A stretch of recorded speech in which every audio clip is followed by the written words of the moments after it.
माननीय सदस्य श्री नीरज मौर्य जी, और इनको लगता है ईडी निष्पक्ष काम कर रही है।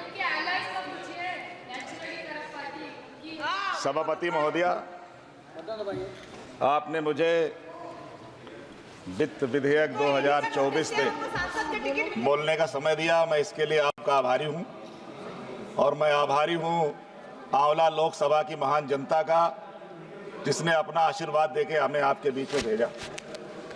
माननीय सभापति महोदया, बड़ी लंबी लंबी बातें करने वाले लोग आज एक बहुत ढिंढोरा पीटा जा रहा है कि 2047 में विकसित भारत बनेगा। लोकसभा चुनाव के पहले सरकार ने एक विकसित भारत यात्रा निकाली थी। वो यात्रा चुनाव प्रचार की दृष्टि से निकाली गई थी और हमारे लोकसभा क्षेत्र में जब विकसित भारत यात्रा पहुंची तो तत्कालीन सांसद महोदय ने एक माता जी को एक मकान की चाबी देते हुए फोटो खिंचा रहे थे। तो उन माता जी से पूछा कि माता जी, आपको आवास मिला है, कुछ इसमें आपसे कुछ लिया तो नहीं किसी ने? पूरी दुनिया ने वीडियो देखा। उन माता जी ने कहा था कि 30,000 रुपए दे के आवास मिला है। माननीय सभापति महोदया, आज किसानों की हालत इतनी खराब है, उस पे किस सरकार को कोई चिंता नहीं है। जहां एक तरफ बात होती है किसान की आय दोगुनी करेंगे, मुझे लग रहा है कि जो बजट आया है, जो विधेयक आया, इसमें किसानों को लेकर कोई चिंता की ही नहीं गई। उत्तर प्रदेश का किसान इतना दुखी परेशान है कि वो अपनी फसल रखाने के लिए रात रात भर, जब 3 डिग्री टेम्परेचर होता है तो अपने मेड़ पे खड़ा रहता है। उसके बाद भी फसल नहीं बचती और आवारा पशुओं से छुटकारा दिलाने का वादा माननीय प्रधानमंत्री जी ने उत्तर प्रदेश के अंदर किया था, जो आज तक उसको भूल बैठे हैं, भूल ही गए। किसान को आज उत्तर प्रदेश में कतई बिजली नहीं मिल रही है। ऐसे ऐसे गांव हैं जहां 15-20 दिन तक सप्लाई नहीं जा रही, धान की रोपाई नहीं हो पा रही है, उसको लेके कोई चिंता नहीं हो रही है। हमारे नौजवान साथी भी दुखी हैं, रोजगार नहीं मिल रहा, कोई उनके लिए व्यवस्था नहीं है। और माननीय सभापति महोदया, मेरा तो सुझाव है सरकार को कि जो हमारे यहाँ, हमारे देश के अंदर इस समय सबसे ज्यादा युवा पीढ़ी है और ये युवा पीढ़ी गांव में रह रही है। उसके लिए ना तो अच्छे कॉलेज हैं, ना अच्छे स्कूल हैं और ना खेल का मैदान है। शाम को युवा 3 घंटे कैसे खेले, इसकी कोई व्यवस्था नहीं है। या तो युवा शराब की तरफ चला जाता है या यूट्यूब में मस्त हो जाता है। इस पे सरकार को चिंता करनी चाहिए। केवल कहने से विकसित भारत बनने वाला नहीं है। विकसित भारत बनाना है तो रेलवे को सुधारिए, रेलवे की बड़ी हालत खस्ता है और बगैर गांव के विकास के विकसित भारत की कल्पना करना, मैं समझता हूं, केवल और केवल दिखावा छलावा है।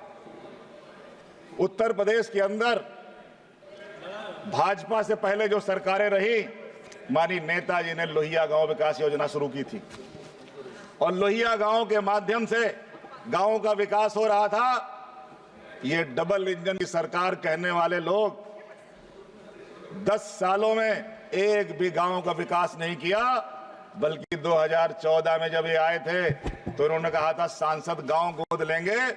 जो गांव गोद लिए गए उन गांवों में कोई विकास नहीं हुआ, वो गांव पहले से ज्यादा बदतर स्थिति में चले गए। आज ऐसे हालातों को सर्वे किए बगैर, गांव के विकास की योजना बनाए बगैर केवल यहां से कह देना कि विकसित भारत बनाएंगे, विकसित भारत बनाएंगे, ये केवल देश को गुमराह करने वाला जुमला है। माननीय सभापति महोदया, जब 2014 में ये सरकार बनाने के लिए ये लोग प्रचार कर रहे थे तो माननीय प्रधानमंत्री जी ने कहा था कि विदेशों में काला धन जमा है, आज उस काला धन पे बात नहीं होती। माननीय प्रधानमंत्री जी को तीसरी बार मौका मिला है और तीसरी बार मौका मिलने के बाद भी सरकार सुधार की तरफ बढ़ी नहीं रही है। यहां पे जात की बात करेंगे, धर्म की बात करेंगे और गरीब की बात केवल भाषणों में होती है। गरीब का कल्याण कैसे हो, ये सरकार कहती है 80 करोड़ लोगों को हम राशन दे रहे हैं और एक तरफ कह रही है कि हमने 39 करोड़ लोगों को गरीबी रेखा से बाहर निकाल लिया। यानी कि हमारे देश के अंदर लगभग 120 करोड़ लोग गरीब थे। 140 में 120 करोड़ अगर लोग गरीब हैं तो आप समझ सकती हैं कि हमारे देश की क्या स्थिति है। ये हम नहीं कह रहे, सरकार का दावा है, ये सरकार का दावा है। इसलिए मैं तो आपके माध्यम से सुझाव देना चाहता हूं कि सरकार को जमीनी हकीकत पे आना चाहिए, जमीन पे आना चाहिए और जमीनी हकीकत से रूबरू होते हुए इस सदन के अंदर कुछ कल्याणकारी योजनाएं बनाई जाए जिससे इस देश का भला हो सके, वरना इतिहास माफ नहीं करेगा। आज हमारे यहां, मैं बरेली से चुन के आता हूं, आंवला से, अस्पतालों का बुरा हाल है। कोई भी हमारे यहां मेडिकल कॉलेज नहीं है, लोग परेशान हैं और मैंने अभी स्वास्थ्य के बजट में भी कहा था कि प्राइवेट डॉक्टर्स हों, हॉस्पिटल हों, लूट मचा रखी है उन्होंने। आज इस वित्त विधेयक में कैसे हमारा किसान मजबूत हो, उसके लिए मेरा एक सुझाव है कि देश के अंदर अगर हम पेड़ लगाते हैं तो पेड़ लगाने के बाद पेड़ को हम काट नहीं सकते। अगर सरकार, जो औद्योगिक क्षेत्र में लकड़ी का इस्तेमाल होता है, रिहायशी क्षेत्र में होता है, उन लकड़ियों के पेड़ों को लगाने की अगर योजना कोई बनाए तो यहां से कानून बनना चाहिए कि अगर आप पेड़ लगाते हो तो आपको पेड़ काटने की भी अनुमति दी जाएगी। अगर किसानों को इनकम को बढ़ाना है, किसान को आगे बढ़ाना है, तो ऐसी कुछ कल्याणकारी योजनाएं बनाए बगैर हमारे देश का किसान समृद्ध होने वाला नहीं है।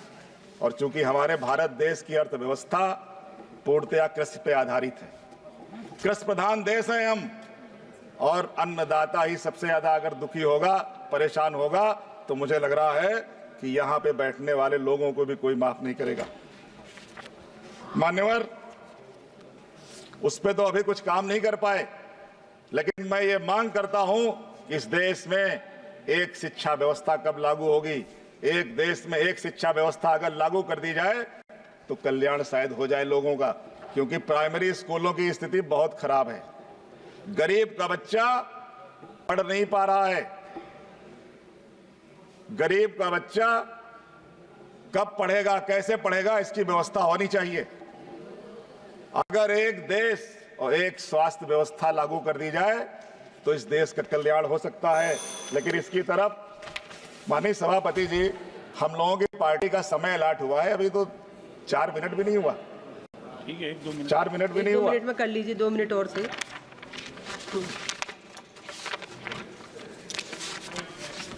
माननीय सभापति जी, वित्त विधेयक को मैं पढ़ रहा था। आम जनता से जुड़ा हुआ जो सबसे महत्वपूर्ण मुद्दा है इसमें, वो इनकम टैक्स का है। इनकम टैक्स का जो एक्ट है, इस एक्ट को 2019 में जब मोदी जी की सरकार बनी और तत्कालीन वित्त मंत्री जेटली साहब थे, तो उन्होंने कहा था इसको हम बदलेंगे। पूरे देश के अंदर लोगों से सुझाव मांगे गए, पूरे देश के लोगों से इस पे चर्चा की गई। अब जब जेटली जी नहीं रहे तो उसको इन्होंने ठंडे बस्ते में डाल दिया।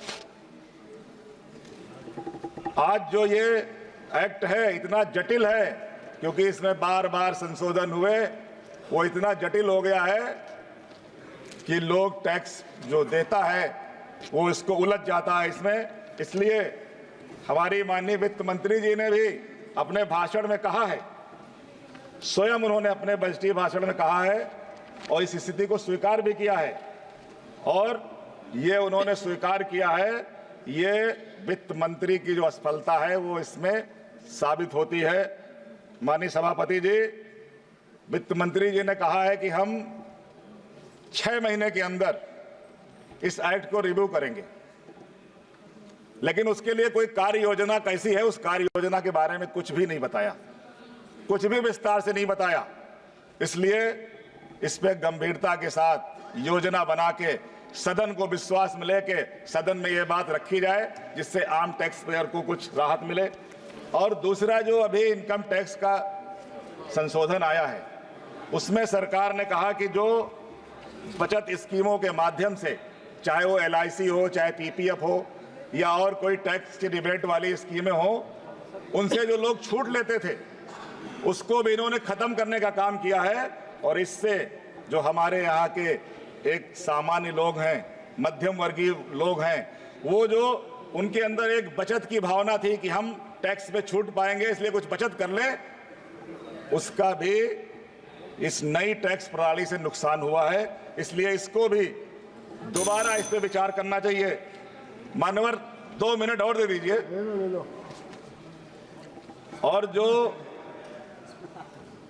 टैक्स है 30% का टैक्स, ये बहुत ज्यादा टैक्स है।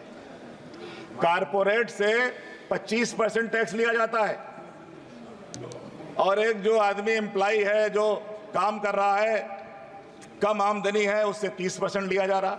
इस टैक्स स्लैब को भी ठीक करने की आवश्यकता है। और जो section 115 BAB of income tax का जो उत्पादन समय सीमा में विस्तार की भी आवश्यकता है। मान्यवर, इस धारा में भी जो 15% टैक्स की रियायत दी जाती है उसको भी और कम किया जाए, जिससे मैन्युफैक्चरिंग का जो क्षेत्र है उसमें बढ़ावा मिले। और कंपनी से जो कारपोरेट से 25% का टैक्स लिया जाता है, यही टैक्स पार्टनरशिप पे भी लगाना चाहिए, जो पार्टनरशिप की कंपनियां हैं। माननीय सभापति महोदया, जो बातें यहां से होती हैं उनको कैसे इंप्लीमेंट किया जाए जमीन पे, इसको लेके भी कोई न कोई यहां से एक कमेटी बननी चाहिए। हमारे क्षेत्र के अंदर एक विशारदगंज रेलवे स्टेशन है। मैं मांग करता हूं कि वहां पे ओवरब्रिज बनाने की आवश्यकता है, क्योंकि वहां लोग पटरी फांद के जाते हैं और कई बार वहां पे दुर्घटनाएं हो जाती हैं। और यहीं पे माननीय सभापति महोदया, विशारदगंज रेलवे स्टेशन के पास railway crossing 6A Rampura Aliganj में आज भी माननीय सदस्य प्लीज मान्यवर, हमें 10 मिनट तो अलॉट हुआ था, हो गया। 10 मिनट से ज्यादा, 12 मिनट हो चुके, 12 मिनट से ज्यादा हो गया। अंडर पास बनाने की आवश्यकता है। और कोरोना काल में हमारे यहाँ से एक पैसेंजर ट्रेन चलती थी, उस पैसेंजर ट्रेन को बंद कर दिया गया था कोरोना काल के समय, उसको पुनः चालू करने की मैं मांग करता हूं। और हमारे यहाँ फरीदपुर से बुखारा रेलवे क्रॉसिंग जो बहुत अत्यंत जाम रहता है, आए दिन घटनाएं दुर्घटनाएं होती हैं, उन पे भी उस पर ओवरब्रिज बनाने की मांग करता हूं। और अंत में मैं अदम गोंडवी साहब की जो 4-6 लाइनें हैं उनको कहते हुए अपनी बात को समाप्त करूंगा कि तुम्हारी फाइलों में गांव का मौसम गुलाबी है, मगर ये आंकड़े झूठे हैं, ये दावा किताबी है। उधर जमहूरियत का ढोल पीटे जा रहे हैं वो, इधर पर्दे के पीछे बर्बरियत की है नवाबी है। लगी है होड़ सी देखो अमीरों और गरीबों में, तुम्हारी मेज चांदी की, तुम्हारे गिलास सोने के, यहाँ जो मन के घर पे आज भी फूटी रकाबी है। इसलिए अध्यक्ष महोदया, मैं आपका आभार प्रकट करते हुए, आपका धन्यवाद करते हुए उम्मीद करता हूं कि मोदी जी को सैद्धांतिक रूप से 1 साल ही बचा है उनका कार्यकाल। माननीय सदस्य श्रीमती 1 साल बचा है। माननीय अध्यक्ष महोदया,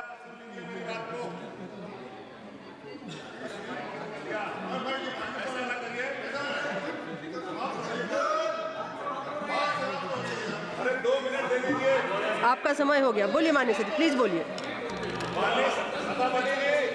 ऐसा है, हमारा 10 मिनट का और 10 मिनट का समय था। अभी 10 मिनट मेरे नहीं हुए। आप समय से ज्यादा बोल चुके हैं। मैं ऐसा इसलिए नहीं। कह रहा हूं सैद्धांतिक रूप पे माननीय मोदी जी का 1 साल का कार्यकाल है, क्योंकि माननीय मोदी जी ने नियम बनाया है कि 75 साल की उम्र के बाद ना तो चुनाव लड़ना है ना मंत्रिमंडल में रहना है। माननीय सदस्य श्रीमती महुआ मोइत्रा जी अगले महीने से 75 में प्रवेश करने जा रहे हैं। मैं आपके माध्यम से आग्रह करता हूं कि माननीय मोदी जी, आपको तीसरा कार्यकाल मिला है, कुछ देश का भला कर दीजिए, कुछ देश का भला कर दीजिए। सर धन्यवाद माननीय सदस्य, please. Honorable Chairperson, sir, my respected colleagues.